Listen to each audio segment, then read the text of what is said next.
Sorry for the delay, everybody. Multiple delays. Uh, but yeah, we got a coffee. We made it finally. I was trying to set up. I've been using this thing called Restream. I used it last night. Had no problem just to test drive the software a little bit. Um, because tonight I'll be simulcasting onto MLB. That's the first time we're using a simulcast. So we started using this thing called Restream, which works really well. Except it didn't work well just now. It accidentally put me onto my stream last night. I guess I didn't switch the settings quite right. So again, still a newbie, only a couple months in, trying to do the best we can. But we got a ton of action in the chat. So we'll just start with the chat, and then we'll kind of work backwards and figure out how we want to look at these game twos, see what we can learn from these game ones that happened last night. B2W Spectre, the Reds are winning the World Series. Well, the Reds are going to have to win 2 in a row. Dodgers obviously came out dialed in with the offense yesterday. That was big. We saw a lot of great pitching in the first 3 games. It was a little different in that last game. Obviously, Hunter Green. Ooh, Snickers out. Interesting. Crochet is win day for the Sox. Now we'll see what happens. I agree totally. And one of the things that we're going to go over is kind of how Cora managed this game and how it sets him up for game 2. And yes, Cole Cates, I called the Shohei leadoff home run yesterday. I did. I had a feeling that he was going to be ready for a fastball and he wasn't going to miss it this time around. That was kind of the way I was looking at it. So we are here. Fastest pitch on pitch number 117, 100.2. He really finished really strong in that game last night. And Hunter Green only lasted 3 innings in this game. They had to go through Barlow, Phillips, Suter, Ashcraft. They'll be fine for today, though. I'm just looking at this. Snell ends up going, looks like 7 innings. Vesia, Enriquez had a tough go, right? No, didn't get anybody out. Walk, single, Dryer, and then trying and shut it down. All right, let's get back here to our baseball savants.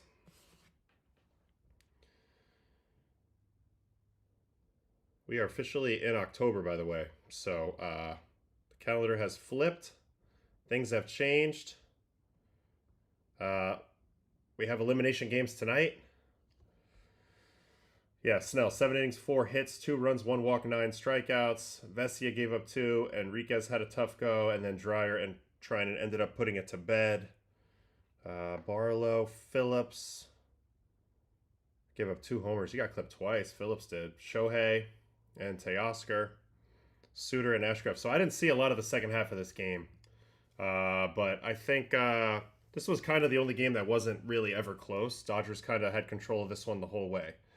So let's go back and get into a little bit of Red Sox Yankees from yesterday. We watched a lot of this game, but I did think that this was a key consideration. I'm curious what you guys think about as we head into game 2. We're going to have a Bayo-Rodon matchup tonight. The fact that Crochet was able to push into that 8th inning and then they were able to bridge directly to Chapman, they just surpassed Whitlock altogether. Keeps Whitlock super fresh, so now he's available to either go back-to-back in a game 2 or game 3 or get extended through a moment of stepping on the neck, time frame today that could potentially be coming. Because Whitlock's the other dominant guy in that Red Sox bullpen. Now, even though Chapman threw 1 1/3, 24 pitches, I would think he would be available in a 3-out situation this time if you need to. And if not, you kind of use Whitlock at the end of the game, and then you have Chapman ready for a possible game 3. But I thought the way that Cora managed that was interesting because he knows that Crochet is by far their most effective pitcher. By far out of the rotation. So the fact that they were able to get almost 8 innings out of him, almost 8 full innings out of him, is huge because now he gets to mix and match with all of the guys, and they're all fresh. He didn't have to use too much of them early. If he has to piece it together last night, then that starts eliminating pieces to piece together tonight and potentially if they have to play game 3. So that's why it was so crucial for him to go the whole way. And it was really the same for the Yankees, although Boone obviously made a different decision here. There was some talk about Max working really hard in the 5th and the 6th, so I want to go back and take a look. Or before I have much of an opinion on that. Let's also look at his pitch velocity. All right, here's Max. Just curious, just anecdotally, if we take a quick peek at some of this stuff. How do I get rid of this?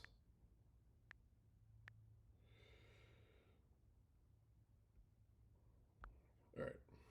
So this was the 7th inning. What do we got on the fastballs here? 93.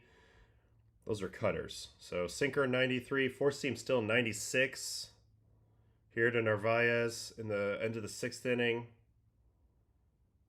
Didn't really throw a ton of fastballs, honestly. A lot of cutters. Sinkers 94. I mean, cutters as high as 95 in the 5th. Comes out and gets a 3-pitch out of Duran there to start the 7th. All right, what do we got here in the field? A lot of people, a lot of Yankee fans that are frustrated with that he took him out. Obviously, hindsight's 2020 right now. In the moment, how'd you feel about it? That's my question. In the moment, I was a little surprised. I didn't necessarily feel one way or the other about it, but I was a little surprised. And then I read a little bit today about the matchups between Rafaela and Weaver. Apparently, Rafaela has 2 homers off Weaver. Also, he's actually worse versus lefties than he is versus righties. Weave's also a reverse split guy, better versus lefties. So maybe the runway option doesn't really make sense there. Maybe if you're going to go to the move, you go to your right-handed specialist reliever. That's actually an interesting thing about the Yankees right now. They don't have that super dominating right-on-right guy. I guess it's maybe Doval. I don't know. We got to think about that. I'm still looking in this chat, though. Fried was even better than I thought. Looking at Savant, more whiffs than Garrett. Yes, his whiffs were incredible last night. We saw that when we peeked at it. Max got 41% whiff last night. 19 whiffs on 46 pitches, and just an absurd 8 whiffs on 10 swings on curveball. So curveball was massively effective. Actually, very, very effective to Story. And Story ended up getting a clutch hit later in the game that kind of gave a little breathing room to Chapman there. And I don't think he hit a curveball. We'll watch that in a sec. But yes, 8 whiffs on curveball, 5 on changeup, 4 on sweeper. So very good on the off speed in terms of getting whiffs. He got none on the 4 seam, only 1 on the cutter, and one on the sinker. So the whiffs were all off speed. Fastball wasn't getting him. But let's go to this game. I'm curious to see a little bit of this 6th inning. Let's watch Max Fried's 6th inning. 79 pitches entering the 6th. There's a curveball backdoor dotted.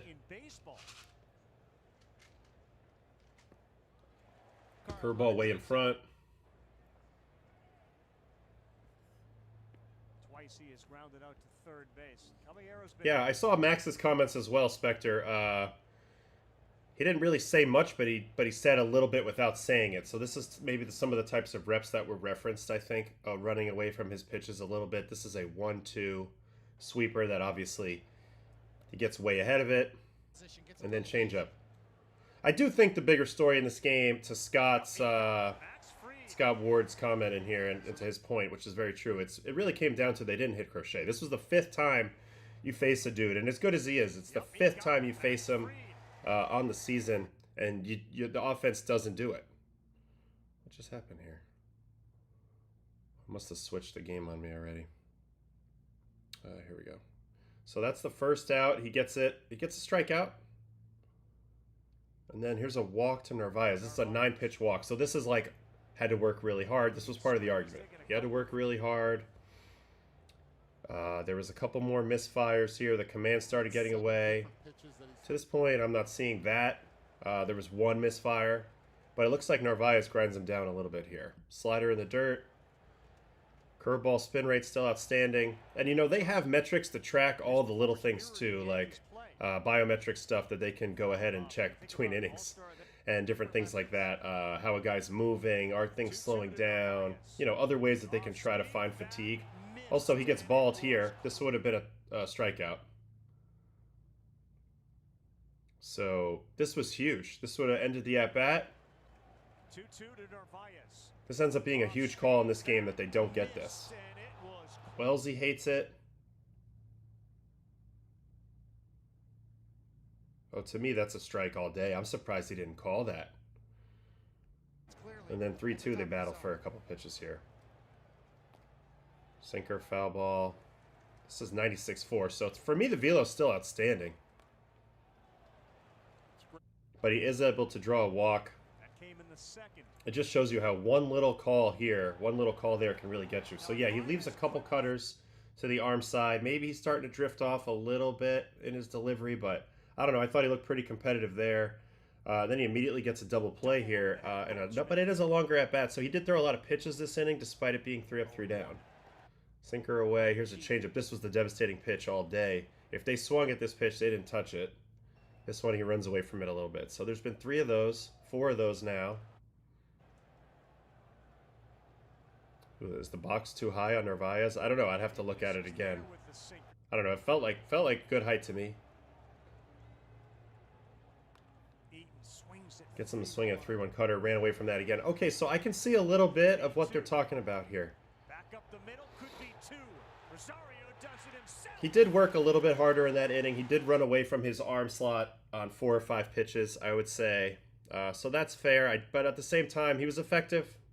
He got screwed on a curveball to Narvaez. That would have made it a lot easier. And then this was the last batter. This is a 3-pitch out.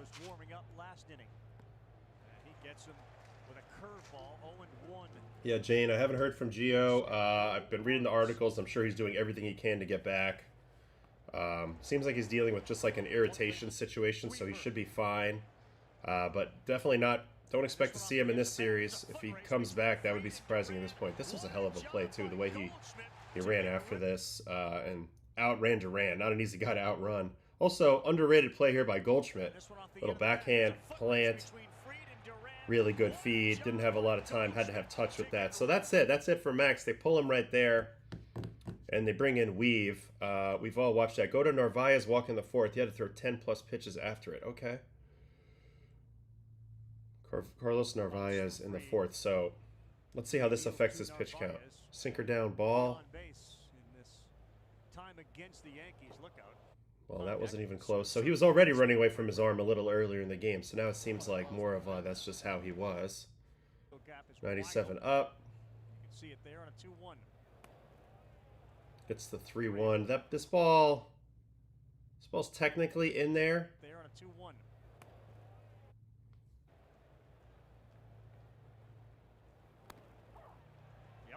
3-1 cutter strike, and then 3-2 four seam. That's also a strike. I actually think this is just well, first of all, the box does look quite high on him, I would say. I don't think Wells does a great job on the high pitches in this case. Maybe that's his specialty, though. I have to go look at that. I know he's good at one of the others. Man, it's a game of millimeters sometimes, not even inches. Now I'm curious.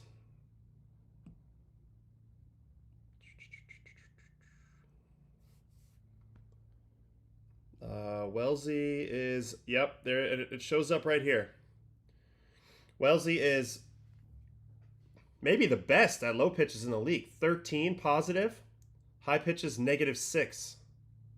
-6. So struggles on the high pitches, and it showed on a couple key pitches there that could have really changed that whole game for Fried. Limited the pitch count. Again, these are really hard, and a lot of it's umpire discretion, and who knows about that box.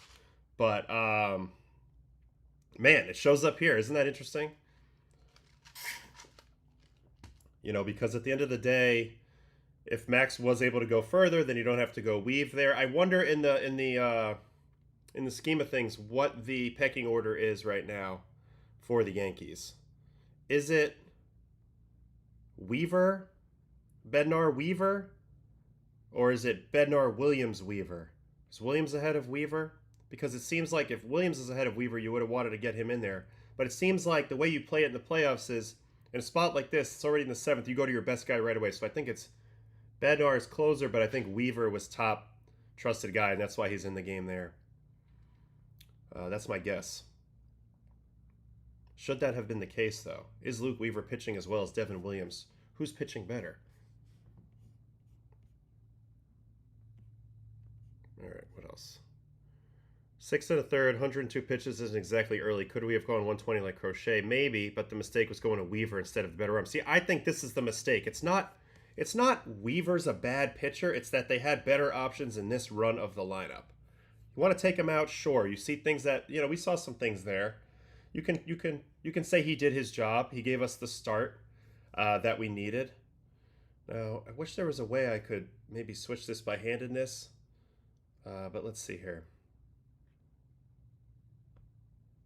It does have Weaver as the next best overall in ex-WOBA.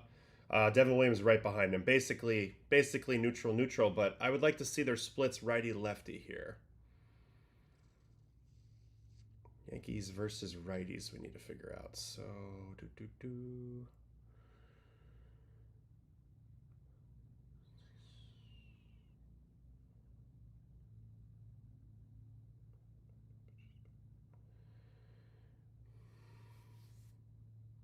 hold on.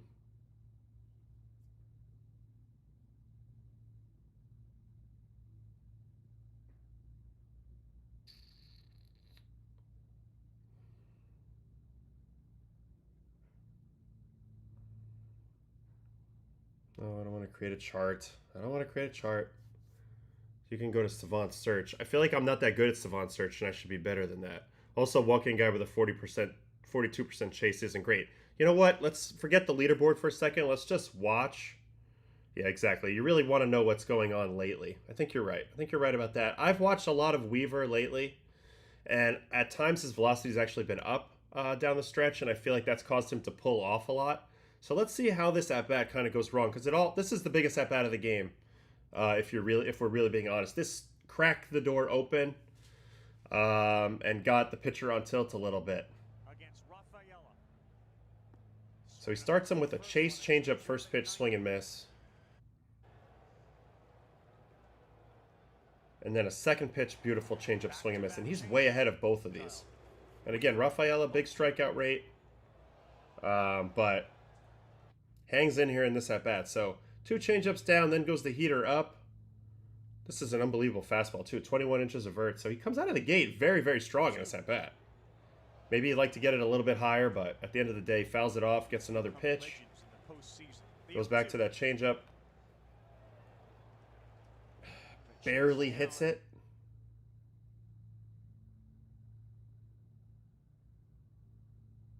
I mean, this is just a classic example, though, is the longer you can prolong an at-bat as a hitter, the better of a shot it gives you. Heater up ball. So that's non-competitive, whatever. No big deal. That happens all the time. It's still 1-2. Here comes another heater. This time he got it to the perfect location, and this almost worked. It was almost a pop-out.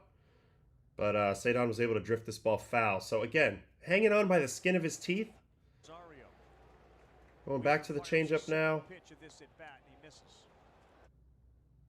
And I think this one's just too low out of the hand. It's actually decent. It's close to a perfect bottom rail, but doesn't quite get there.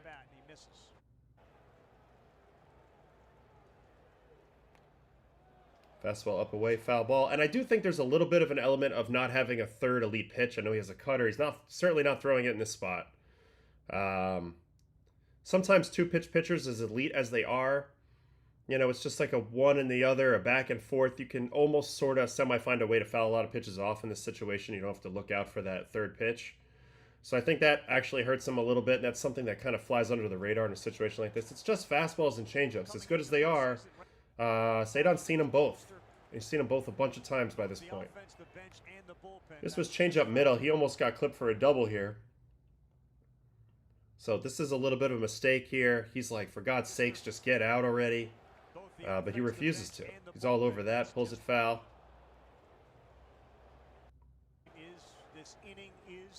Change up again here. This time it's way too low, so he gets the 3-2. And this sucks as a pitcher because at the beginning of this at-bat, you're feeling free, loose, and easy. You're 0-2, 1-2 against a guy that you feel like is going to strike out. He's going to cooperate. You're going to be on to the next hitter. And all of a sudden it's 3-2, and you know he's got speed, and this is the bottom of the order, and you don't want to flip the lineup over with a fast guy on base. And all these start coming into your mind, and almost makes you get into aim mode a little bit on the mound once you hit 3-2 after this pitch. And I just feel like no pitcher is at their best when they're not letting it fly, and you get a little aimy here. And that's what he does here, and he just pulls the crap out of this four seam. Really, really overcooks it with the body. And I showed this last night because he does it again to another fastball later, but I mean, he pulls his head way out of the frame here. And you can see where his energy is lined up. It's like over here. So pulls it there, and Rafaela draws a very rare but very important walk. And that was massive. And then the other thing that was massive was after Sogard got the double, which was a nice swing, kind of benefited from not hitting it at a fielder. You know, I like the fact that Yoshida came up ready to hit in this at-bat versus Weaver and stayed on the fastball. He just got beat with a changeup. If you're hitting here in this spot, you came in to pinch hit. Pitcher just allowed a hit to a lefty on a changeup. Didn't put away the previous guy with his changeup. He's probably thinking to himself, you know what? I got to switch the script here. I got to start hard with a fastball. Yoshida's ready for it and all over it. And this pitch is up in the zone. It's not Weaver's best induced vertical break, but it's still very good. But Yoshida, such a short stroke. And yeah, he's been the hottest guy. Cora decided not to start him, but he did get him in here in a perfect window. And he gets the base knock there. And that was when the Red Sox took the lead for good right there. So I think that was big. If you're looking at who the Yankees have in their bullpen, you know, Cruz is more of a probably not the guy for that situation with his walk issues. He's more of the guy you want to come in when you absolutely are desperate to strike everybody out. Williams, you know, I think you want to give him a clean inning. Maybe pair him against the best guys. You know, obviously Bednar you're using in the ninth, and Tim Hill's kind of your emergency ground ball situation guy. So he wasn't really apt for that spot either. They don't have a perfect guy. This is where Jay Cousins would have been great if he would have been healthy this year. Or, you know, an Ottavino type, like a right-on-right weapon there for the Rafaela line. But I don't know. It's interesting because both managers really played the crap out of the matchups in this game last night. Big talking points for the Yankees, obviously. No Jazz in there. We knew McMahon wasn't going to play, but no Jazz in there. Definitely surprised me. He's, you know, 30-30 player. I don't know what his numbers were against Crochet. I don't think very good. Do I have that info from yesterday? I don't have any new packet today, which is frustrating because it would have been really good. No, nothing in there.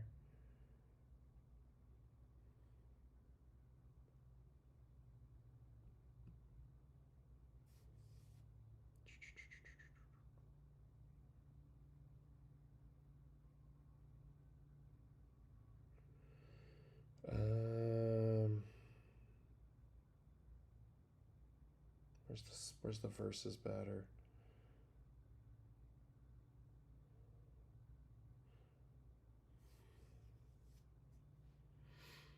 Grisham has to call Judge off picking that ball up. Judge's elbow's still messed up, so he lobs it in, allowing Yoshida to take the extra base. No, that wasn't Yoshida, though, right? That was, that wasn't that Eaton? No, I mean Sogard.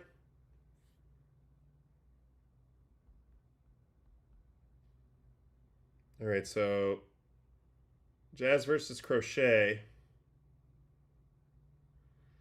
I mean, 2 at-bats, 1 walk, and 2 strikeouts. Total 4 at-bats, 1 walk, 3 strikeouts. So not a lot of sample size there. I get what they're trying to do. I know Rosario had the good... Oh, wow, I didn't have that on the screen. I just had it all up. Fuck, I'm an idiot. Anyway, had that all up. Eaton and Sogard saving the season was not on my bingo card. Yeah, I mean, I get the Judge thing, but you have to live with it. You can't not have Stanton in there because of his playoff pedigree and his opportunity to flip the switch at any moment. So Judge has to play the outfield. You have to live with his lack of arm right now a little bit. But it's not like Grisham's got a cannon, right? I don't think Grisham has a great arm.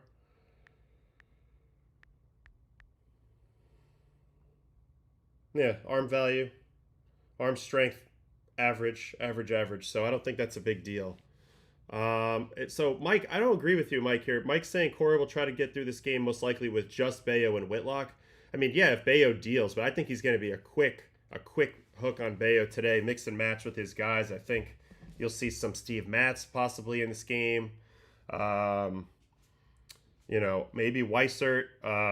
You know, I think they're going to mix and match it. Maybe he finds the right matchup for Tolley. If there's if he can get like a Jazz or a Bellinger in a big spot, left on left fastball, ride ball. But I think the leash is super short, and also Slayton. Slayton will be probably fired in early. That's something that he did really well in a game versus the Blue Jays recently. So I think they're going for the kill right now. Don't give the Yankees any breathing room, and let them, get to game 3 here.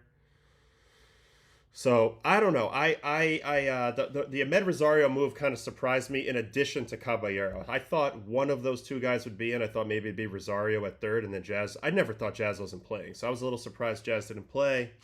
We'll see how that affects him today. Coming into game 2, which is again it's Brian Bayo and it's Carlos Rodon. So Carlos pitched recently versus the Red Sox, I believe. Let's go look at how these guys recently fared against each other. I still think early pitch is game 3. If there is a game 3, I think it's going to be Connolly early. I kind of like it for the Red Sox, sneaky, because they haven't seen him yet. I think the lack of familiarity is important.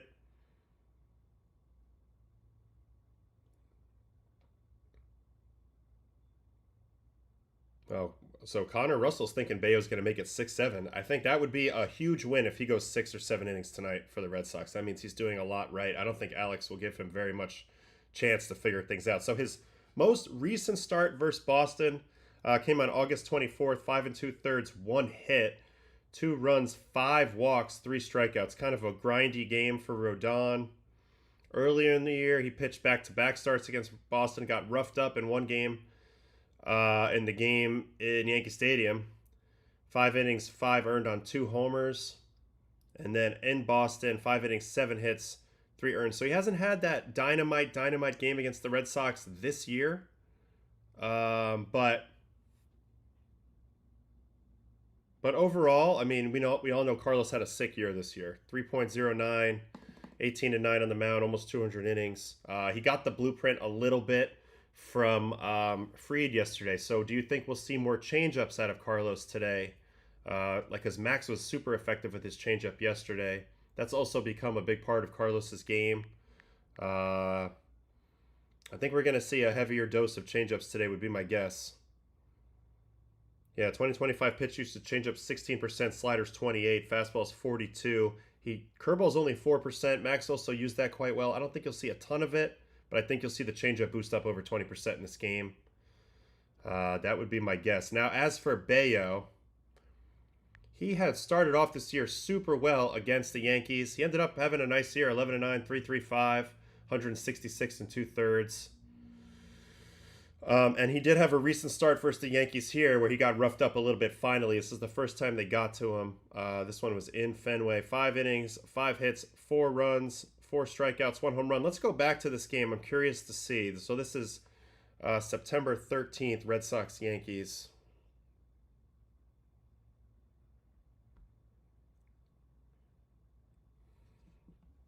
He hits Grisham, ground rule double, Judge walk. So the first inning went south right away.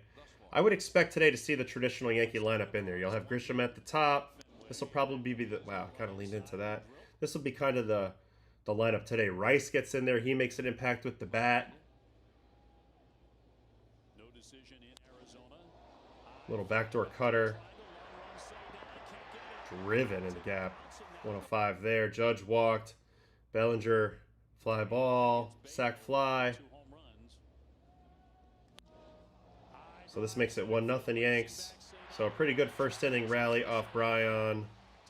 In this game, Jazz comes through with a hit on a changeup.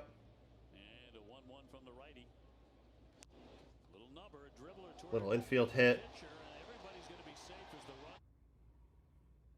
Then another walk, and then he gets out of it with 2 strikeouts. And then after that,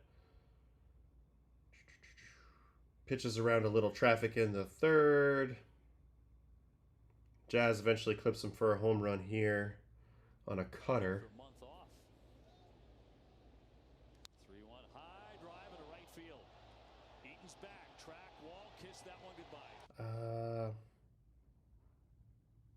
And that was the last start. Now, so what would you say this was? This was the 13th, 9-13. Okay, hold on.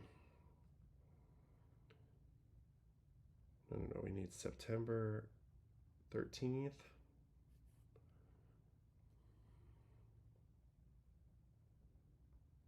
All right, now going back to this game from September 13th, Bayo, this was a little bit of what I saw. The whiffs were kind of down. 40 swings, 9 whiffs. He was able to get 5 on cutters and 4 on changeups, but that's it. They didn't miss a single fastball he threw. So I do feel like kind of like the Yankee matchup versus Bayo in this game. That's why I don't think it'll be a very long hook. I think Alex is going to play this game like a must-win, and then they'll just figure it out again tomorrow if they don't win it. But they're going to take every opportunity to stay in this game no matter what. And I think, Rodon has to kind of follow that Max Fried blueprint a little bit. Heavy, a little more use on the changeup, pitch in a little bit to these righties, and just try to take it one inning at a time and go as deep as he can. First guy out of the bullpen tonight for the Yankees is probably, man, I don't know. Maybe Doval gets in there. Maybe it's Williams. Go straight to Williams. I'm not sure. Yankees are going to have to find a way to piece it together tonight. And it could involve Rodon having to go deep. Now, they didn't get a lot of hard hits off of Bayo, but they did put a lot of balls in play in this last game. Not a ton of chase. So I think the Yankees have a good shot in this one early on. Oh, yeah, maybe Mark Leiter. I do think Chapman is available tonight. Mike Donovan, good question. But I think that if he does pitch, it'll be 3 outs or less. I don't think he's going to go 4 or 5 outs.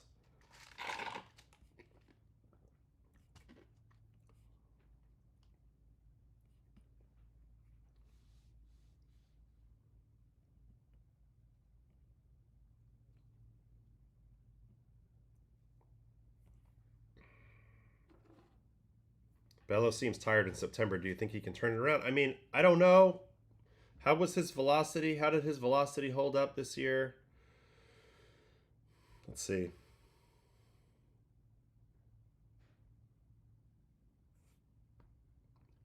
Go down to this chart. This is Brian Bayo. We're going to go find his average pitch velocity for this season and see how it kind of went.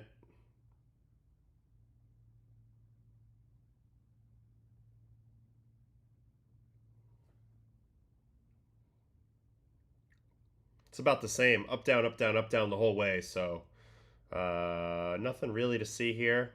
His low point was actually in mid-August. I don't know. Nothing really to see here. It's been fine. It's been bouncing around. That's sinker. Let's see the 4-seam. Yeah. 4-seam velo looks fine. So I don't think necessarily fatigue is the issue as much as maybe familiarity. He pitched really well against the Yankees a couple times early in the season, and that's kind of flipped. So that's it. That's the matchup for tonight. Yankees Red Sox. We don't know the lineups yet, but I think the Yankees will roll out their usual lineup today. Grisham, Rice, Judge, Bellinger, Chisholm will be in there. Volpe will probably be in there since he hit well yesterday. Stanton. It'll be interesting to see. Red Sox. They'll run out there probably the same lineup as they did yesterday, unless there's somebody who has a better matchup versus Rodon than Fried, one of their lefties. But I think they'll just rinse and repeat. I think Alex will manage the same way. And now obviously Booney's going to have to manage in a very hyper way as well in this game. The issue is who's in the circle of trust right now in the Yankees relievers. I know they threw awesome down the stretch, but are you firing Weaver right back into the game today? This is like where it gets tough. This is where it gets tough. Do you fire him right back in there? Or do you go to somebody else? Do you give somebody else a little run as the first man out of the pen? These are the questions, and this game's going to get tight. Okay, all these games are going to get tight because it's an elimination game for everyone. So tonight, the first game today, coming up here relatively shortly, is Detroit and Cleveland. It's Mize and it's Bybee. These guys also just faced each other pretty recently. So maybe let's take a peek at that. I wish that my email would have came with my game notes here because, God, that would be nice right now to just hit with some easy stats that would get the conversation going. But we'll go look at the game logs real quick. So Tanner Bybee, who is now pitching back against the wall game here, he just faced Detroit twice. 6 innings, 1 run, 6 innings, 1 run in both games. So good job in both of those games. Gave his team a shot to win in both of those. And then let's see, Mize. He just faced Cleveland semi-recently, 5 1/3, 7 hits, 3 runs, 1 walk, 8 strikeouts. Now, of course, Detroit is going to be crazy with the pitching changes today because AJ is going to pull out everything he can. And that's part of the reason why he had Skubal go as long as he could yesterday. Very similar to Cora's strategy. Like, they know, both of those guys know in a 3-game series with what they have in their roster, they are not going to win without their big dog getting the win on the day that they start. Crochet or Skubal. All right, hold on, my wife's here. Hello. Hi. What's up? Okay. I love you. I love you too. Yeah, all right. I love you. I'll see you later. All right. Have a good one. All right. Yeah, so they kind of sold out to win on those games, and so far the gambits work. So now we'll see how they mix and match the rest of the way, which is very much how I think AJ and Alex are going to play these games. And it's funny because they used to work together, so we're going to see how that goes. You mentioned Skubal got some calls. Umpires scored, say Detroit was favored by 1.3 runs. Yeah, we've watched so much Skubal on here from between last night and the whole video I made. There's not really much more to watch, but he did get a lot of strikes on some high sliders to get back into counts, which I can give you a quick. It doesn't really matter now because the game's over and they can't replay it. But there was a few like these like kind of late in this game. Here's an example of Rocchio, and he got maybe 3 or 4 or 5 of these above the zone called strikes. That type of pitch that kept them in advantage counts the whole night, and then they had no idea what was coming. So just wanted to point that out. So Bybee and Mize. Bybee has come off of 2 back-to-back good starts versus Detroit, whereas Mize, it's an okay outing. 5 2/3, 3 runs, 3 walks, 5 strikeouts. Did get clipped for a home run, so let's go to that. That was on 9/21. 9/21.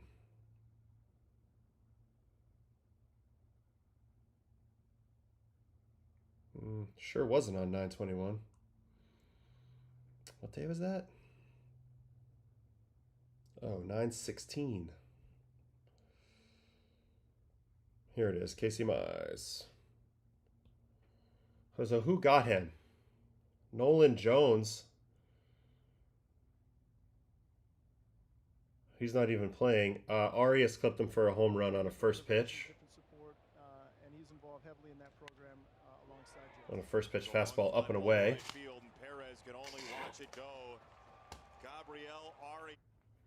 I expect all these games to be close because the managers are just going to keep making sure they have optimal matchups the whole way, and really these offenses haven't been doing a whole lot. But so that's the home run. Here's a double to Bo Naylor. This was the other poor inning he had. A little hanging splitter there in the middle. What happened in this inning? It's a Jose Ramirez single on a split. I would guess if it's 2-1 in the 6th inning, he's already out of the game in a playoff game. So likely he wouldn't even be in this type of scenario. But they end up getting 3 hits in a row of splitters. So that's interesting. Oh, what a pick by Torque. Got to get there. Casey is. Ooh, he gets beat to the bag there, and then we just watched that. So nothing really to see there. This should be a good game. Again, I think everybody will freak out. And DeLauder is going to start today. That's the rumor. I read a little bit about DeLauder yesterday in a different set of game notes. Let me see if I can pull that up real quick. Let me put you to the solo shot for a second.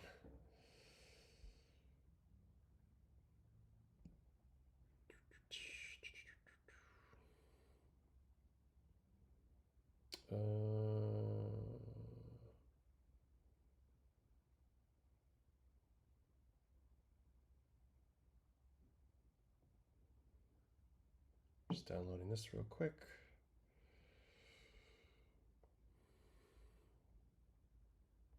All All right, so this is a research packet from yesterday that has other stuff in it, but there was something here about what was it?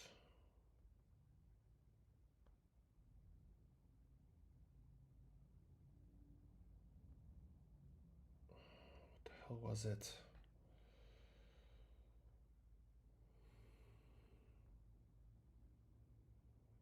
10 of the 12 wildcard series has ended in sweeps, so we're looking at that a little bit. Did anybody? Yeah. Oh, DeLauder, about DeLauder. Shoot, that was somewhere in here. There's some interest. Yeah, here it is. 23-year-old Chase DeLauder's on Cleveland's wildcard roster. 2022 first-round pick was on the cusp of making his MLB debut back in July when he suffered a fractured hamate bone. His last minor league at-bat was on July 11th. The lefty swinging DeLauder has batted 302, 384, 504, and 138 minor league games since being drafted while battling a multitude of injuries. Foot, hernia, hamstring, and hand, and he's the number 54 prospect in baseball. So interesting that he gets to make his debut in this game. I believe he bats left-handed, right? So his debut is going to be against Casey Mize. Interesting move. Cleveland must believe in this guy, and I love teams that do this. Obviously, it's a little crazy to make your debut in a playoff series, but I really like the fact that they're doing this. This is pretty legit. Nick is saying DeLauder matches, but he'll probably be asked to sack bunt in the fourth inning. Yeah, that's kind of the nature of these games right now, wouldn't you say? I gotta get out of here. Back to here. Okay. So I think that's all we got on this game. Let's go think about the Cubs and the Pods next. Because Cubs won this game and they're immediately going to a bullpen game. So Craig Counsell bringing a little bit of that Milwaukee attitude of the playoffs into his managerial debut in the playoffs for the Cubs. Opener situation. So who are they going to bring in after him? Are they going Imanaga or are they going to go Jameson, Taillon? Because typically if you're doing this, it's to hit the Tatis lane at the beginning of the game. And then they're going to go Shota. Okay, so interesting. With guys who are traditional starters, I don't always love them coming in like in the second inning. Sometimes I say just let them ride. But the first inning statistically is the most vulnerable inning for everybody. That's when the most runs are scored, and I get it. This is a little bit of an analytical strategy move here, and they're going to use Kittredge to do it in the beginning, which means they won't have him for later. This is a back-to-back. He pitched the other day, so we'll see how this plays out. This is going to be very interesting. Adam, when is Buster announcing you as next Giants manager? God, that would be a dream. I just hope I get the interview.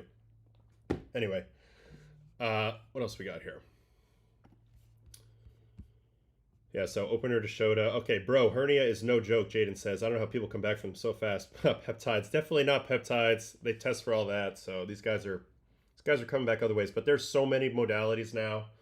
You know, hyperbarics, you know, infrared saunas, red light. Like, I mean, there's a million things you can do. But I do think that some of the hernia surgeries aren't as bad as you think. I played with a lot of guys that had sports hernia surgeries. Brett Gardner, Luke Voigt, DJ LeMahieu.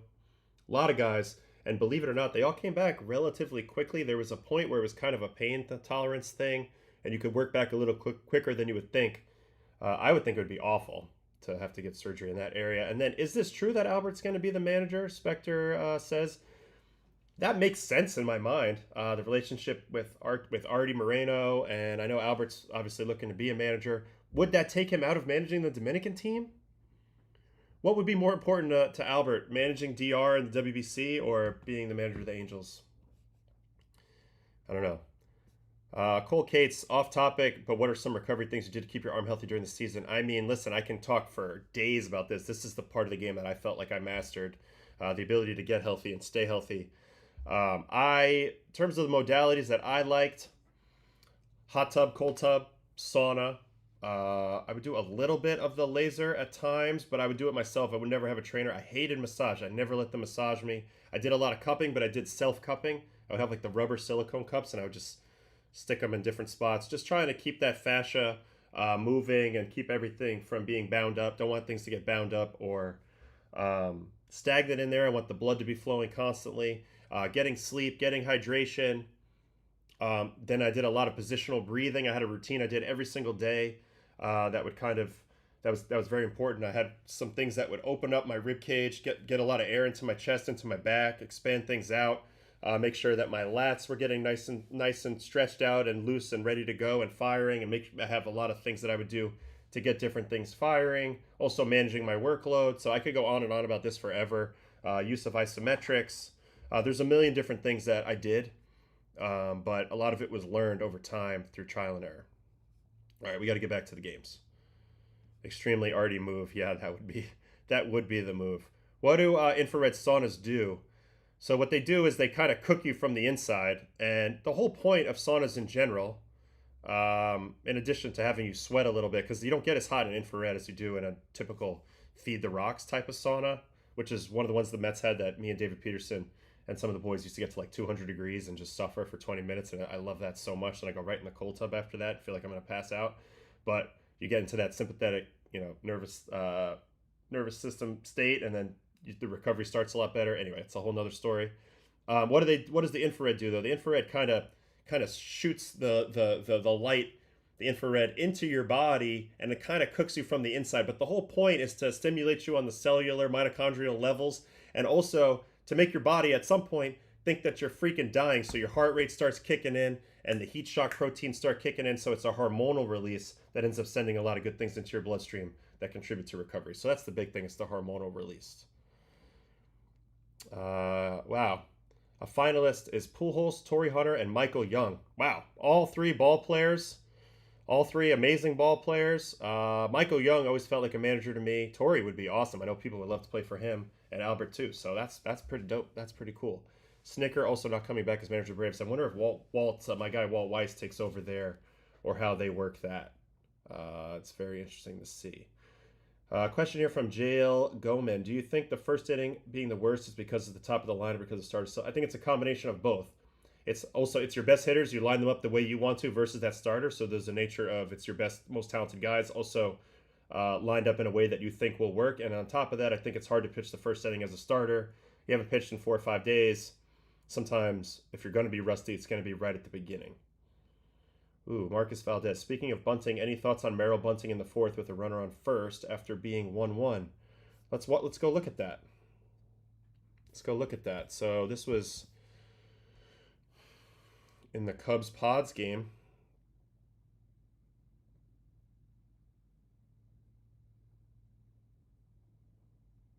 And we're going to find Mr. Jackson Merrill, one of their superstars. Where am I not seeing his face? Oh, there it is. 4th inning versus Boyd. Okay, so it is 1-0, man on first. Who's on first? Who's the runner is the question. Is it Machado? Yep, Machado walks. Merrill comes up. He doubled the first at bat. And now Schulte sends him up to bunt. It's a straight sacrifice. Kelly makes the play, sends him over there. So now man on second, 1 out. And how did it end up playing out from there? I didn't watch any of this. I didn't watch any of Boyd's. This is good. Walk, sack bunt, and then a single here. Xander gets a hit, but they don't score. So it's an infield hit, I'm assuming. But because they got a lockdown bullpen, that's how they play. Check swing from Bogarts, and Yep. Shaw steps in front of Swanson and does not have a play. Infield hit makes it 1st and 3rd. And then a Ryan O'Hearn pop-up. This actually, let's watch this hold up back, because this turns out to be maybe one of the key at-bats. Oh, 1 for 1, as in hitting a double. Yeah, I think I figured that out. Sorry. This is such a key at-bat by Boyd here to maintain, to hold this runner on third with less than 2. Ooh, little drop down on the arm angle there from Matty B. Look at that arm angle. So this is another thing that guys will do at times. They'll try to create different angles, especially on sliders. It's something that a lot of people do, especially as they get older. Ooh, and he's sliding that ball over to first. Here comes a 4-seam. Ooh, gets in on the knuckles really nice. This is also a really good play by Dansby. Wow, and rolls it in like perfectly off the mound too. This is a hell of a play. This might be the play of the game. Because if this drops, you're looking at another 2 guys on base with 1 out situation, already 2-0. now the whole plan that Council puts in motion where they end up getting the 2 back-to-back homers, then he goes Palencia and the rest of the boys. It can't get set into motion. You're playing from behind. You have to play it a little bit differently if you're playing from behind. And you don't want to play from behind with the Padres because that bullpen. No, I don't see any problem with it. I kind of like it actually, playing for the extra run here, playing to get out in front, knowing you have that bullpen. Let's watch the first at bat though. Was Merrill all over him? It's cool. So it's the first pitch, slider ball. Of course we got, yeah, there we go. Matthew Boyd yesterday. Fastball down, and a slider here. 12-1 record at home. A game 1 start in Chicago. Ooh, up in. Kind of a weird contact, only 70 miles an hour, but really good hustle to get himself a double. I don't know. I don't mind it. I see what Mike Schilt was thinking here with the Pods. Just get the lead any way you can. Pivetta looked great. Every run was going to be precious in this game. They get up 2-0. I think it makes sense. I think the big deal is that they get out of it. You know, Ahern popped it up, and then this Gavin Sheets fly out on the first pitch. You know, where he just misses this ball. But this ended up being a big deal. Limiting that to 1 run. So that was huge. That was underrated. Dansby may have made an even better play in the first with a runner on third and 1 out. All right. First inning. Was that in the first? Runner on. Oh no, it's in the second here. O'Hearn. Same situation again though. Man on third, no outs. Ground ball. Dansby dives. Wow, they freeze on that. It's good base running. This is a really good view here. Yeah, so when you have the infield in and you're the runner on third, you don't have the contact play, you're waiting for this ball to get through. No point in running, giving him an option to throw you out at home. I do think it would have been a tough play given that he ended up diving, but really good play, keeping that in front. And that ball took an extra little skip to the left, as you could see there. Dansby continues to be awesome. Really, really good. And he got out of this jam, you're right. O'Hearn ground out, Sheets pop-up. So these at-bats from O'Hearn and Sheets loom extremely large when you recap this game for the Padres. Padres have an extreme need to play out in front with their bullpen. And these at-bats kind of cost them the opportunity to do that in this game. So tonight, we'll see what the pitching matchup is. I believe it's Cease, right? And this is Cronenworth. Do they also get out in a big spot, stranding that runner on third? So Boyd stranded a bunch of dudes. Yeah, really nice job. All right. Cease versus, oh yeah, Cease versus Kittredge. So Kittredge is doing the bullpen thing. Cease is doing the other thing. Now Cease has had a weird year. How did he finish up the year? What was Cease looking like in his last few starts? 4.55. This guy is just wild to see.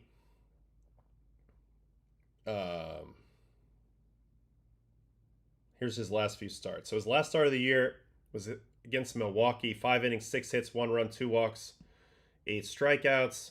At White Sox, 6 innings, 4 earned, 3 walks, 6 strikeouts on a dinger, 2 hit batters. First Colorado, 6 innings, 1 run. At Colorado, 5 innings, 1 run.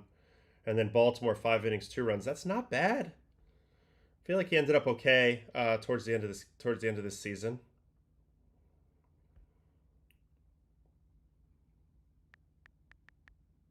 I also don't think he will be given hardly any rope here either. Obviously, the Padres cannot afford to wait around if a guy's not super effective. And I don't think they will. I think you'll see Morejon. You might see Mason Miller for more than 1 inning in this game. They're going to push every button they can. You know, maybe Michael King's available in this game. I don't know.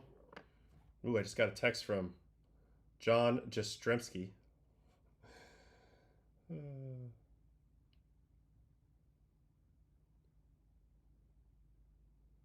Ooh, he wants me to come on the pod tonight, but I have a show. Don't think I can do that. All right. Dylan Cease on the year. I mean, none of this matters. It's all really, you got to look by month at this point.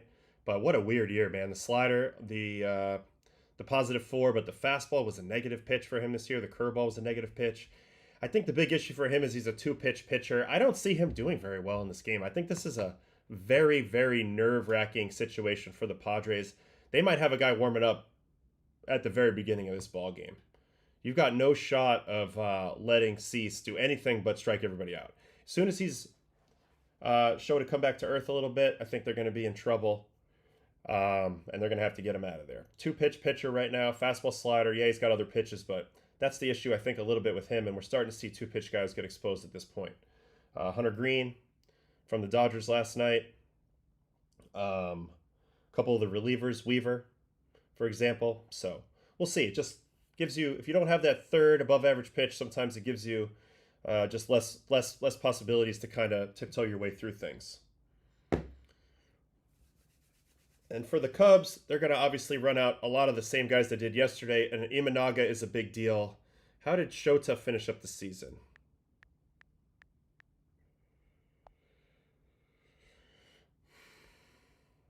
Not great. And this is why he's not getting the start. 5 2/3, 8 earned versus the Mets. 5 innings, 3 earned at Cincinnati, and 5 innings, 3 earned against the Rays. A lot of home runs here. 2 home runs, 3 home runs, 2 home runs, 1 home run, 2 home runs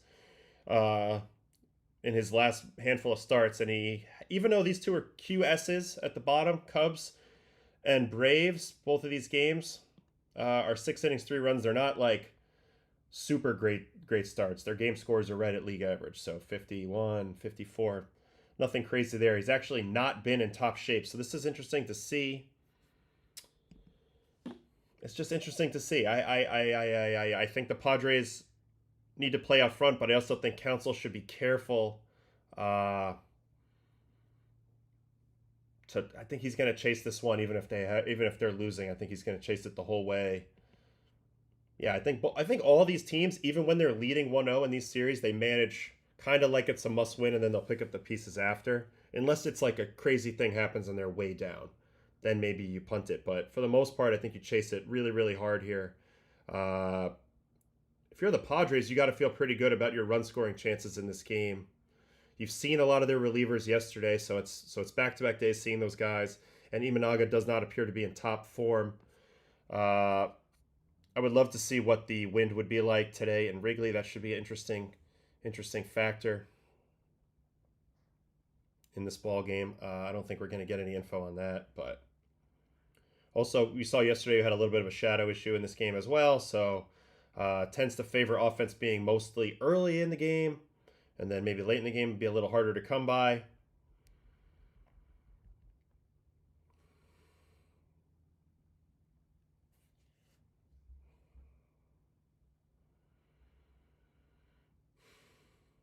Does Darvish, is he a factor at all, or is he game 3 starter? How are they going to use Michael King?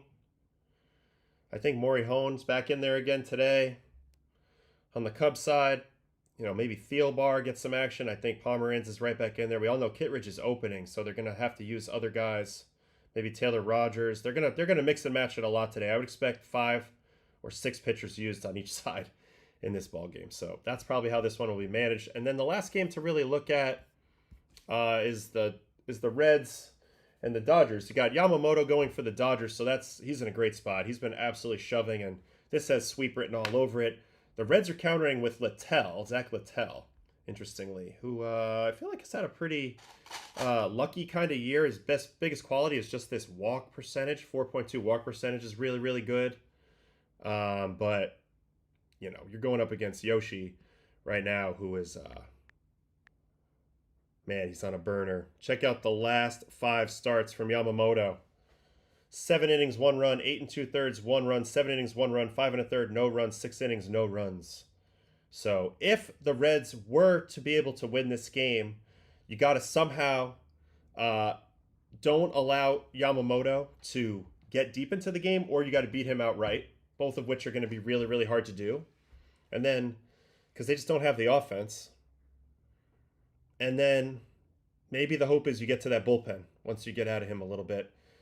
I don't know. I don't see too many ways that they do it. I mean, Littell's going to have to shove. They're going to have to give up less than probably 2 runs or less, and then you could squeak out a 3-2 win, 4-2 win. But they're not going to have a big offensive output tonight. I'd be stunned if they did. That's my prediction for that. I don't think they will have the big offensive output. I just don't see it.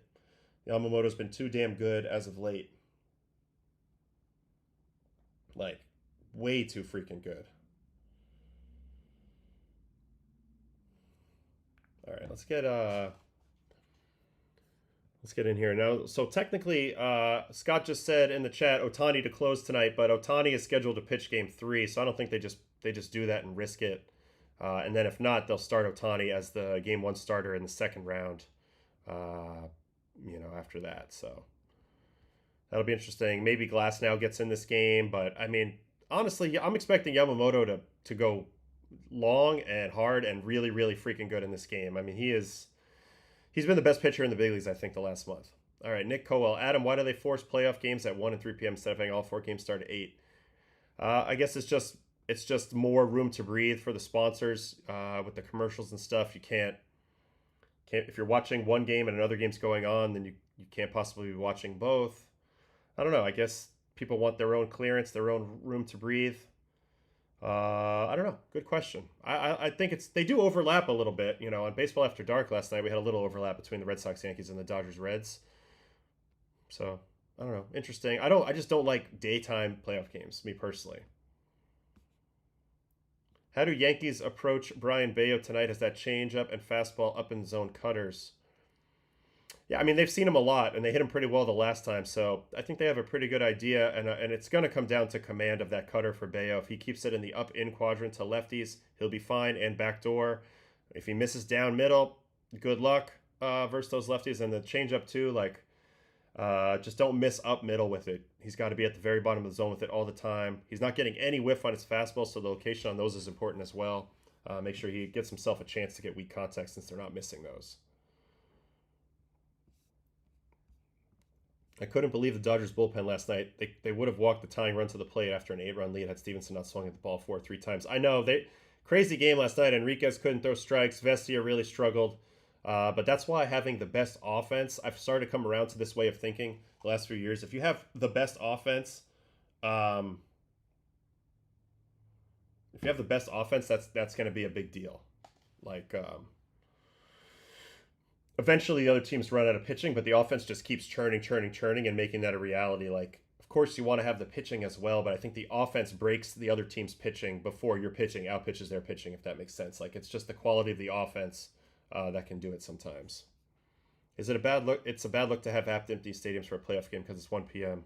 and the shadows in the Cubs series for the last innings made it unwatchable. I mean, yeah, you definitely have to deal with that garbage. Pretty soon they'll all be night games. Some of them will be 8 p.m. Eastern games, and that'll kind of suck.